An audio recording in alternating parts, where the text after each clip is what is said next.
미국 최대 부동산 제국 500개가 넘는 프리미엄 빌딩을 소유한 남자가 있습니다. 그런데 지금 이 남자 앞에 두 명의 억만장자가 서로 더 높은 가격을 부르며 싸우고 있죠. 한쪽은 건물들을 그대로 유지하겠다고 약속하고, 다른 한쪽은 사자마자 전부 쪼개서 팔아치울 계획입니다. 30조 원이 넘는 이 거래에서 샘 젤이 내린 선택은 무엇이었을까요? 그리고 왜 그는 자신이 평생 쌓아올린 제국을 통째로 넘기기로 결심했을까요? 이 남자의 이야기를 한번 들어보시죠.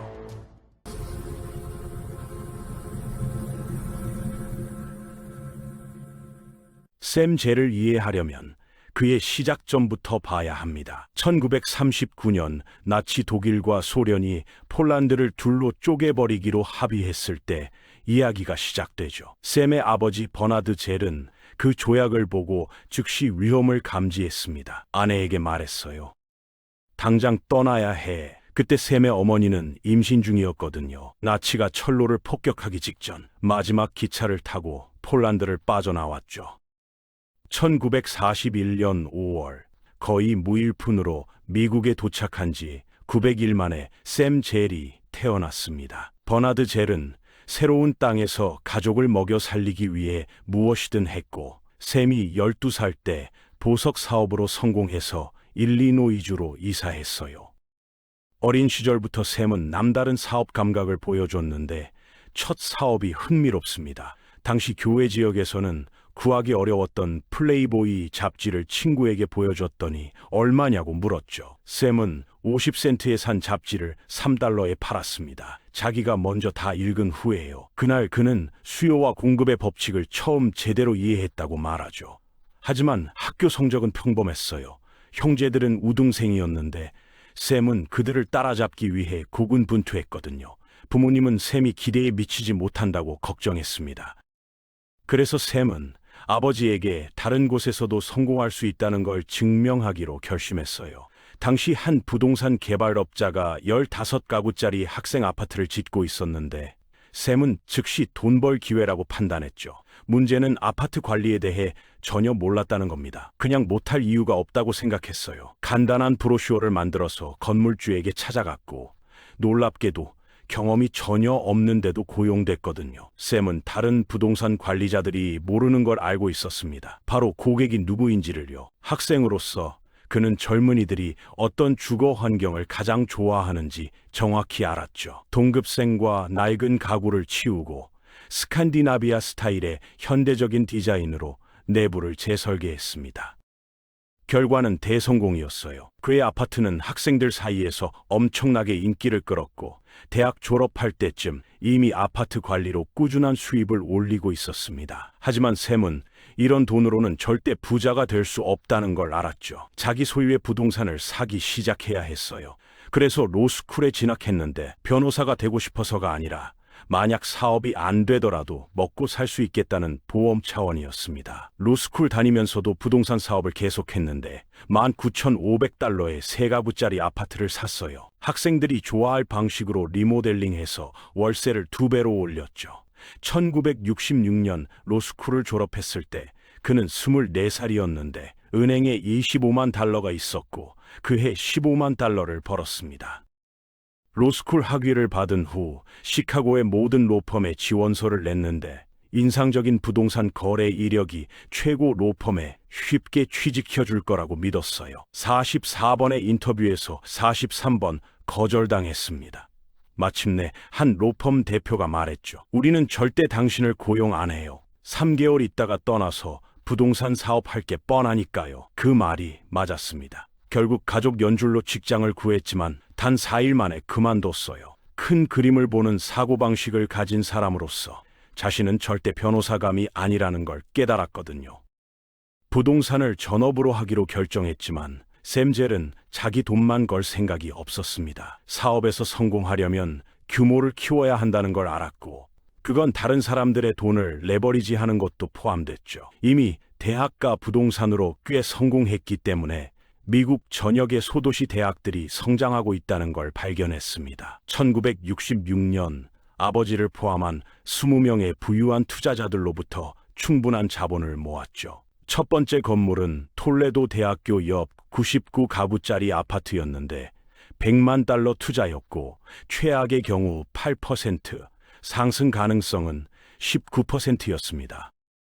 샘이 주목한 건 그 도시에서 몇 안 되는 아파트 중 하나를 살 수 있다는 사실이었어요. 경쟁이 없었던 거죠. 젊은이들이 원하는 것에 대한 이해를 바탕으로 내부를 재디자인하고 월세를 올렸더니 자산이 즉시 현금 흐름을 만들어냈고 1년 안에 20% 수익을 냈습니다. 샘젤의 수익 능력에 감명받은 투자자들은 투자금을 2배로 늘려서 더 큰 아파트를 사라고 수표를 썼어요. 1971년까지 샘젤은 지역 부동산계에 떠오르는 스타가 됐고 30살에 이미 백만장자가 됐죠. 투자 사업의 절반은 돈을 모으는 거라서 샘젤은 성공적인 투자를 할 때마다 그걸 마케팅 도구로 활용했습니다.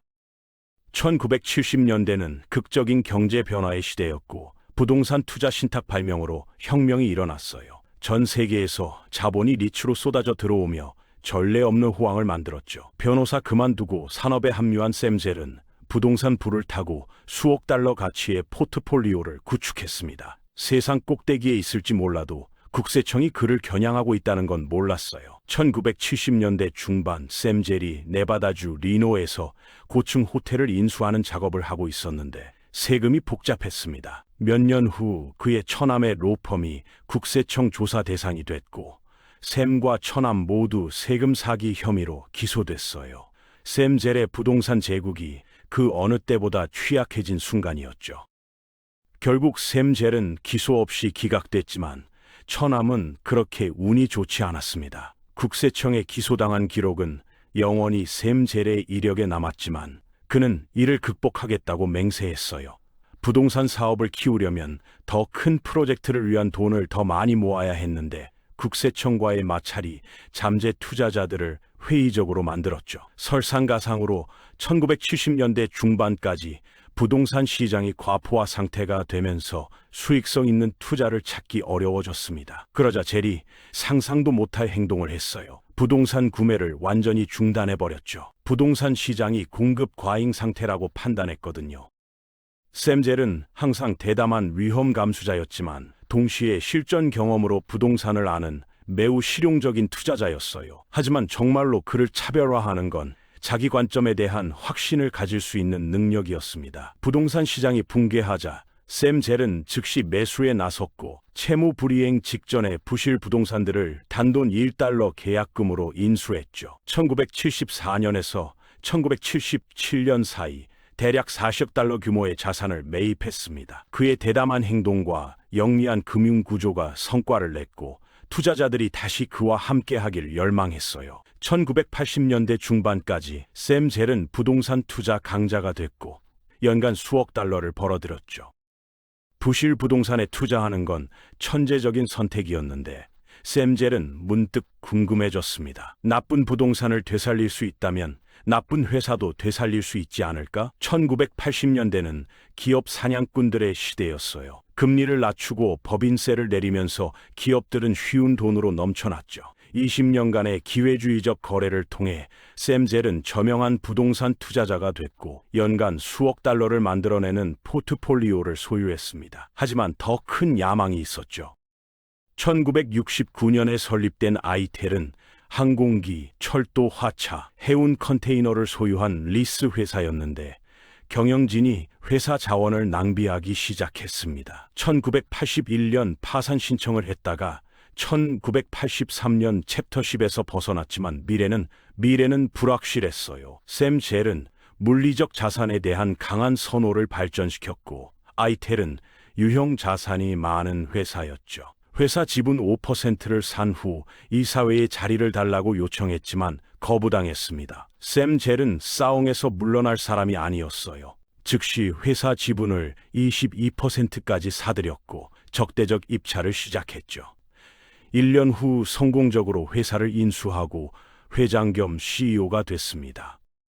외부인으로서 자신을 증명하는 유일한 방법은 가시적인 결과를 내는 것뿐이었어요. CEO로서 첫 번째 일은 저성과 부서를 매각하고 중복을 줄여 비용을 절감하는 거였죠. 간단한 계획이 있었습니다. 회사가 소유한 가장 수익성 있는 사업을 찾아서 거기 올인하는 겁니다. 비용을 절감하고 저성과 자산을 청산한 후 샘 젤은 $5천만 자본을 축적했는데 주력 사업에 투자하기 충분한 금액이었어요. 아이텔에게 경쟁 우위가 있는 건 철도 화차 사업이었죠. 1979년 한 해에만 업계가 10만 대가 넘는 철도 화차를 만들었거든요. 쉬운 돈에 굴복한 거품이었는데 1981년 터졌습니다. 가격 상승을 예상한 샘 젤은 가능한 한 많은 철도 화차를 큰 할인가에 사는 게 완벽한 기회라고 결론 내렸습니다. 회사가 철도 화차를 할인가에 확보했기 때문에 경쟁사를 압도적인 마진으로 이겼고 회사 수익이 즉시 급등했어요. 철도 화차 리스 시장을 장악해서 큰 돈을 벌었지만 샘 젤은 과거 성공에 만족한 적이 없었죠. 아이텔을 더 높은 수준으로 끌어올려야 했습니다. 1987년 엔엑스터 브라더스라는 배선 및 케이블 유통회사를 인수했는데 아이텔 철도 화차 임대 사업에서 나오는 현금 흐름을 엔엑스터를 전 세계로 확장하는 데 재투자할 계획이었어요. 대성공이었습니다. 엔엑스터는 폭발적인 성장을 경험했고 1992년까지 연간 거의 $10억 수익을 냈거든요. 엔엑스터의 성공은 샘 젤이 더 나은 자산을 인수하기 위해 자본을 확보하려고 철도 화차 사업을 매각하도록 설득했습니다. 제너럴 모터스에 7만 대의 철도 화차를 팔아 $23억 벌었어요. 하지만 이 모든 성공에도 샘 젤은 또다시 상상도 못할 행동을 했습니다. 1992년 아이텔 CEO 자리에서 물러난 거예요. 샘 젤을 금융계 위대한 플레이어로 만드는 가장 큰 강점은 공개 시장에 대한 이해였죠. 투자 기회를 찾는 데 뛰어나고 더 중요하게는 그것들과 일치하는 필요 자금을 모으는 데 탁월했습니다. 1990년대 샘 젤은 부동산 투자 신탁을 상장시킬 기회를 포착했는데 시장이나 자산에 대한 가시성이 없었고 측정 기준도 없었어요. 공개 리츠의 단순한 천재성은 벽돌과 모르타르를 투명하고 예측 가능한 유동 자산으로 바꾼다는 겁니다. 1997년 전국 프리미엄 오피스 빌딩의 최대 컬렉션을 인수한 후 추가로 $30억 모아서 전 리츠로 패키징했죠. 샘 젤의 리츠가 상장됐을 때 그건 세계 최대 부동산 포트폴리오였고 3,200만 평피트가 넘는 상업용 오피스로 구성됐습니다. 이 리츠를 매우 매력적인 투자로 만든 건 현금 흐름의 예측 가능성이었어요. 세입자 대부분이 평균 임대 기간 7년의 기업들이었거든요. 에퀴티 오피스 프로퍼티스는 결국 가장 인기 있는 주식 중 하나가 됐고 2006년까지 많은 부유한 월스트리트 기업들의 입찰 전쟁 대상이 됐죠.